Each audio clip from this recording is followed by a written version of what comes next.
The sixth question will be asked by Paige Pritchett, a junior.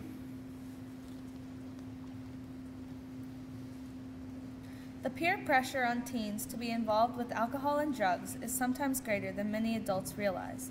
Unfortunately, it is too great for some students, and many become addicted to harmful substances as teenagers. Seth Chapman and Trey Collette, sophomores, ask, what do you plan to do to curb teen drinking and drug use?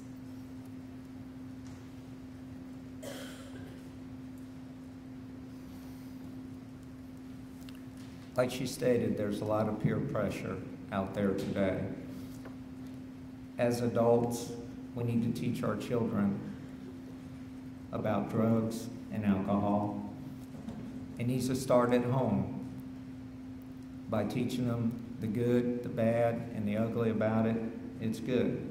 I know there's programs out there. We just signed into an agreement with Galaxy Parish for teen drinking. It's also a choice. You got to remember it's your choice to pick up that beer or that whiskey or to take those drugs. You need to think about it. I see a lot of youth out there getting hooked on meth, crack, and drinking. You need to be reminded about the consequences of those things. As a youth, you don't want a record. You get a record for drugs or alcohol, it will affect you all your life.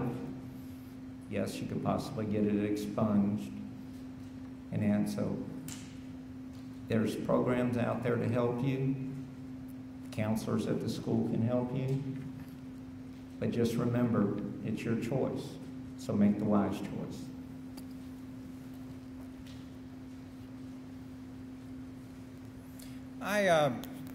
I'd never learned to drink. Probably the freshman in college, I had one of the first and last beers I ever had in my life, and I just really hated the taste of it. And someone told me once I needed to acquire a taste for it. And I reminded them the first time I ate a Hershey bar, I didn't have to eat that twice to see if I liked it. I think that drugs are a plague and a blight on our world, and they're a blight in our state, and they're a blight in our city. Alcohol, a lot of times people don't consider a drug, and because of that, a lot of them have trouble. I know relatives of mine, in fact, I'm very proud of an uncle that actually helped form the AA chapter here in the city of Sulphur, and before his death, had saved a lot of people's lives and marriages and those others. We do a lot in the city. We take anyone who wants to peddle poison to our children and to our adults, then they will be dealt with harshly.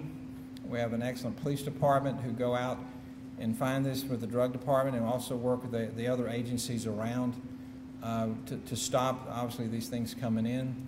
Is it impossible to stop all of them? No, it's not. Do we do a good job in taking care of this? Yes, we do. But the choice comes down to you and your future and what you want to do with yourself. And obviously, when you really get down to it, drugs and alcohol are an anesthesia. You're really taking yourself out. You're not really participating in the world. You're not participating in your city. You're not participating in many other things because you're really taking yourself out. And not only that, my mother was nearly killed by some drunks right on Lewis Street and Highway 90. So the ill effects of those two things are dramatic effects on your life. And so I wish you the best. I know that it was the same when I was here in school and obviously in college. And there are choices you have to make, and I always suggest this, is hang with good people who have your values and share those values as you do.